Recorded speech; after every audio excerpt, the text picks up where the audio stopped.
नमस्कार, Tarun Bharat news bulletin मध्ये आपल्या सर्वांचं स्वागत। मी अमित कोळेकर आजच्या बातम्या देत आहे। आज शनिवार दिनांक 22 मार्च रोजी काही कन्नड संघटनांच्या वतीने संपूर्ण कर्नाटक बंदची हाक देण्यात आली होती। याला इतर कोणत्याच संघटनांचा पाठिंबा मिळाला नसल्याने बेळगाव शहर परिसरात आज या बंदचा फज्जा उडालेला दिसून आला। सध्या सर्वत्र शालेय आणि महाविद्यालयीन परीक्षा सुरू आहेत। रमजान सण तोंडावर असल्याने बाजारपेठेत दररोज गर्दी वाढत आहे। आर्थिक उलाढाली संदर्भात महत्त्वाच्या घडामोडी शहरात घडत असताना बेळगावला विटीस धरण्याचा प्रयत्न काही कानडी संघटनांकडून सुरू आहे। जुने प्रकरण उकरून काढत शनिवारी या बंदची हाक देण्यात आली होती। मात्र या बंद कडे सामान्य नागरिकांनी पाठ फिरवली असून शांत असलेल्या बेळगावात विनाकारण गोंधळाची परिस्थिती निर्माण करण्याचा घाट सुरू होता। या कथित बंद दरम्यान कोणताही अनुचित प्रकार घडू नये यासाठी पोलिसांकडून मोठ्या प्रमाणात बेळगाव शहरात पोलीस बंदोबस्तात वाढ करण्यात आली होती।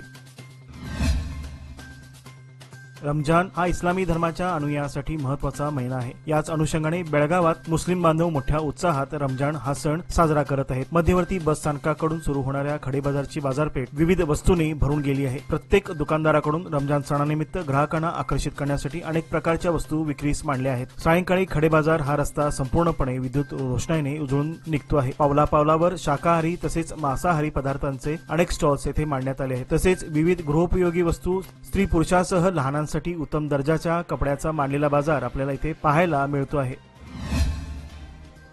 सार्वजनिक बांधकाम मंत्री आणि बेळगाव जिल्हा पालकमंत्री सतीश जारकिहोळी यांच्यासह 3 जणांना मैसूरच्या कर्नाटक राज्य मुक्त विद्यापीठाची मानद डॉक्टरेट पदवी जाहीर झाली आहे। विद्यापीठाच्या 20व्या पदवीदान समारंभात मानद डॉक्टरेट प्रदान करण्यात येणार आहे। आयडियल एज्युकेशन सोसायटीचे चेअरमन सीएम इरफानुल्ला शरीफ आणि कलबुर्गीतील शरण बसवेश्वर विद्यावर्धक संघाचे चेअरमन डॉक्टर दाक्षायणी यांना देखील कर्नाटक राज्य मुक्त विद्यापीठाची मानद डॉक्टरेट जाहीर झाली आहे। मंत्री सतीश जारकिहोळी यांच्यासह 3 विद्यापीठाच्या 20व्या वर्धापन दिनानिमित्त पदवीदान समारंभात डॉक्टरेट प्रदान करण्यासाठी राज्यपाल आणि विद्यापीठाचे कुलपती थावरचंद गेहलोत यांनी संमती दर्शविली आहे। राज्यपालांचे सचिव बीबी प्रशांत कुमार यांनी विद्यापीठाच्या कुलगुरूंना यासंबंधी पत्र पाठवून माहिती दिली आहे। बेळगावातील ओमनगर येथील श्री त्रिपुर सुंदरी मठात रविवार दिनांक 30 मार्च ते 1 एप्रिल दरम्यान श्री स्वामी समर्थ प्रगट दिन महोत्सव साजरा करण्यात येणार आहे। या महोत्सवानिमित्त विविध धार्मिक कार्यक्रमांचे आयोजन करण्यात आले आहे। 30 मार्च रोजी सकाळी 11 वाजता गुढीपाडवा ध्वजारोहण, 31 मार्च रोजी सकाळी 10:30 वाजता श्री सिद्धहस्त कमल पादुकांचे पूजन, दुपारी 1:30 वाजता महाआरती व तीर्थप्रसाद, सायंकाळी 8 वाजता पुन्हा महाआरती व तीर्थप्रसाद, तसेच 1 एप्रिल रोजी सकाळी 11 वाजता श्री किरण स्वामी नायडू यांच्या शुभहस्ते पूजन झाल्यानंतर दुपारी 1 ते 4 दरम्यान महाप्रसाद वितरण असे विविध धार्मिक कार्यक्रमांचे आयोजन करण्यात आले आहे। याची सर्व भक्तगणांनी नोंद घेऊन लाभ घ्यावा असे आवाहन त्रिपुर सुंदरी मठाच्या वतीने किरण स्वामी नायडू यांनी केले आहे।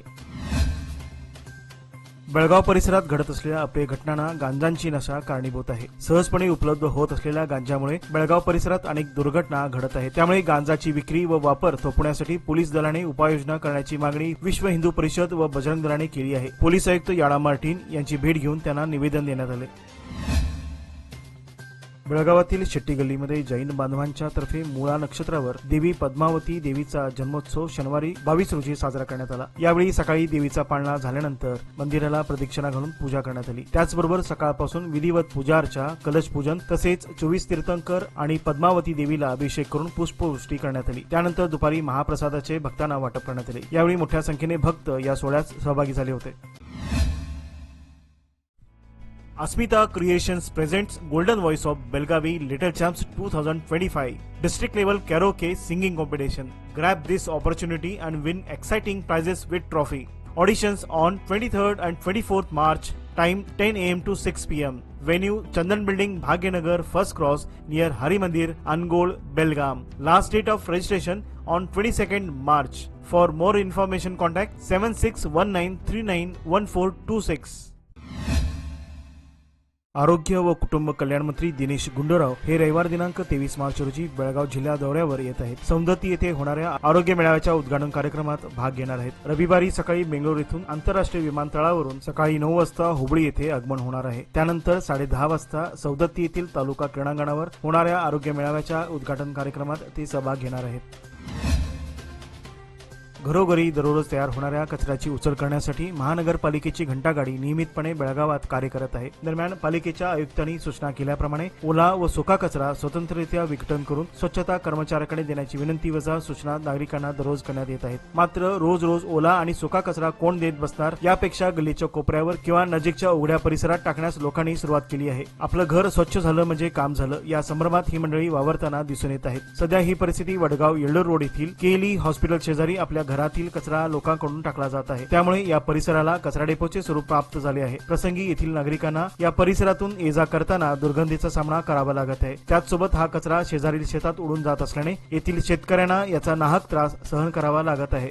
शेतात काम करत असताना या कचऱ्यामुळे अडथळा निर्माण होत आहे। त्यामुळे महानगरपालिका तसेच प्रशासनाने याकडे त्वरित लक्ष देऊन तात्काळ या कचरा टाकणाऱ्या लोकांवर दंडात्मक कारवाई करावी अशी मागणी होत आहे।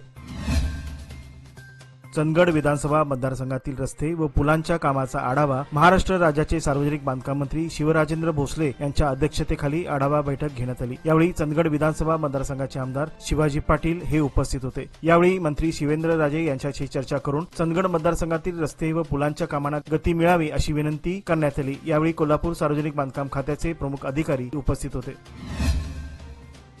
जसं जसं उन्हाळा सुरू होत आहे तसतशी बेळगावकरांच्या पाण्याच्या समस्येमध्ये वाढ होताना दिसून येत आहे। बेळगावात एका ठिकाणी 24 तास पाणी योजनेद्वारे काम सुरू आहे तर दुसऱ्या ठिकाणी कमी दाबाने पाणी पुरवठा केला जात आहे। अशी परिस्थिती वडगाव येथील आनंदनगर भागात उद्भवली असून या परिसरातील अनेक विहिरी गेल्या 1-2 महिन्यापासून आटून गेल्या आहेत। त्यात 10-12 दिवसांनी कमी दाबाने पाणी पुरवठा करण्यात येत असल्याने येथील नागरिकांची पाणी भरण्यासाठी धावाधाव सुरू आहे। पाणी भरण्यासाठी नागरिक वैतागून गेले आहेत। या परिसरात लोकवस्ती वाढल्यामुळे याआधी घालण्यात आलेली 2.5 इंचाची पाण्याची पाईप पाणी पुरवठ्यात व्यत्यय निर्माण करत आहे। त्यामुळे येथील जुनी पाण्याची पाईपलाईन बदलून 4 इंचाची नवीन पाईप बसवण्याची विनंती आनंदनगर परिसरातील नागरिकांच्या वतीने करण्यात आली आहे। तरी प्रशासनाने या समस्येकडे जातीने लक्ष पुरवून लवकरात लवकर ही समस्या सोडवावी, अन्यथा येणाऱ्या काळात आनंदनगर भागातील नागरिक महानगरपालिकेवर घागर मोर्चा काढण्याच्या तयारीत आहेत असे कळविण्यात आले आहे।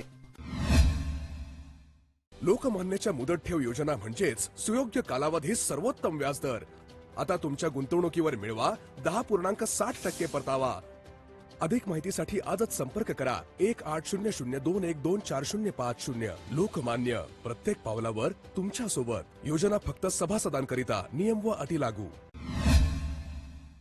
बेळगावसह संपूर्ण महाराष्ट्रात बलिदान मास गांभीर्याने पाळण्यात येतो। या अनुषंगाने धारकरी याचे आचरण अत्यंत शिस्तबद्धरित्या करत असतात। यानिमित्त शिवप्रतिष्ठान हिंदुस्थान बेळगावतर्फे आज शनिवारी धर्मवीर ज्वाला आणण्यासाठी बेळगावहून धारकरी सांगलीला रवाना झाले असून उद्या रविवार दिनांक 23 रोजी सकाळी 7 वाजता धर्मवीर ज्वाला बेळगावात आणण्यात येणार आहे।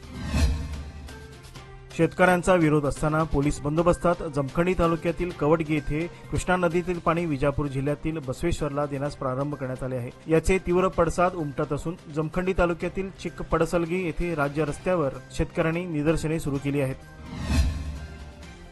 आंदोलकांकडून कर्नाटक महाराष्ट्र बस लक्ष केले जात असल्यामुळे वारंवार आंतरराज्य बस फेरीवर गडलांतर येत आहे। याचा फटका प्रवाशांना बसत आहे। प्रत्येक बस राज्याच्या सीमेपर्यंत सेवा देत असल्यामुळे बस फेऱ्यामध्ये घट झाली आहे। यामुळे प्रवाशांना पुन्हा वडापचा आधार घ्यावा लागत आहे।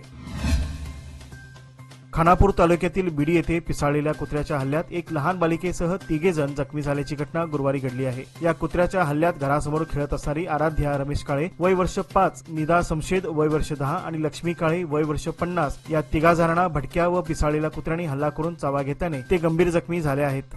याचबरोबर आजचे बातमीपत्र येथेच संपले। अधिक माहिती आणि ताज्या घडामोडी करता पाहत रहा तरुण भारत न्यूज चॅनल। तसेच आमच्या चॅनलला लाईक, शेअर आणि सबस्क्राईब करायला विसरू नका आणि विश्वासार्ह बातम्यांसाठी दररोज वाचा दैनिक तरुण भारत। धन्यवाद।